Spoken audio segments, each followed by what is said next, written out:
Genèse 18:1 relate la 7e apparition de l'Éternel à Abraham, cette fois dans les plaines de Mamré.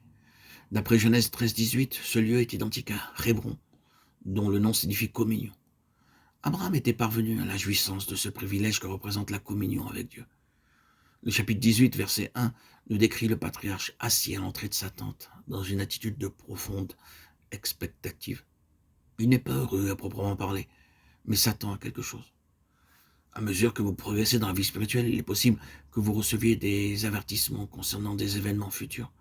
Quelque chose dans votre cœur vous incitera à être vigilant. C'est de cette manière que nous sommes préparés à l'avance. L'Éternel se manifesta à Abraham au chapitre 18, verset 2, sous l'apparence d'un homme ordinaire, alors qu'il apparut à Lot sous l'aspect d'un ange au chapitre 19, verset 1. Alors que dans Genèse 18, 9, trois hommes adressent la parole à Abraham et l'interrogent ensemble, au verset 13 et 19, le Seigneur est seul avec le patriarche.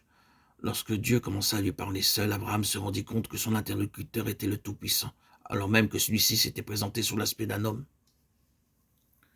Dans le cas de Lot, seuls les deux anges se rendent chez lui. Abraham les avait reçus avec une grande joie, malgré le fait qu'ils fussent venus sous l'aspect d'hommes ordinaires. Quel contraste avec l'accueil peu empressé de Lot, auquel il s'était manifesté sous l'apparence d'ange. Comparé à l'hospitalité que leur offrent les deux hommes au chapitre 18 et 19, Abraham court à leur rencontre. Ceci montre la joie qu'il éprouvait à les recevoir, bien qu'ils eussent l'aspect d'hommes ordinaires.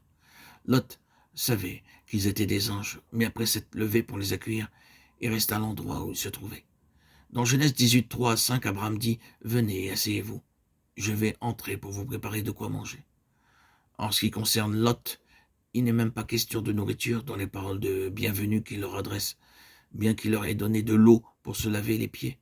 Il dit aux anges « Restez ici et vous partirez le matin. » Genèse 19, 2.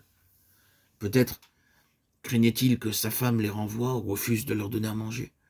Genèse 18, 6 nous montre combien grande était la joie d'Abraham lorsqu'il courut vers le troupeau pour chercher un jeune veau. Il dit à sa femme de prendre 3 mesures de fleur de farine, alors qu'une mesure est suffisante pour 3 personnes, préparant ainsi de quoi nourrir 30 personnes. Il avait seulement 3 invités, et pourtant sa joie était telle qu'il désirait voir sa famille tout entière se réunir. Il prépara en abondance tout ce qu'il était possible d'apprêter, et tous se joignirent à lui en laissant éclater leur joie. En ce qui concerne Lot, par contre, constatant combien son accueil était peu empressé, l'ange déclara « Nous passerons la nuit dans la rue » Genèse 19, 2. Sachant que sa femme et ses enfants ne partageaient pas ses idées, les visiteurs célestes n'avaient pas l'intention d'entrer, de sorte que Lot dut insister. Nous sentons que le Seigneur est présent dans certaines maisons où nous sommes invités. C'est avec beaucoup de joie que nous acceptons l'hospitalité de ceux qui y demeurent. Par contre, lorsque nous entrons dans d'autres foyers, y séjourner ne fût-ce que quelques instants nous pèse. C'est comme si secrètement il nous disait « Va-t'en, va-t'en ». Il faut réellement que nous fassions violence pour nous arrêter chez eux, ne fût-ce qu'un moment.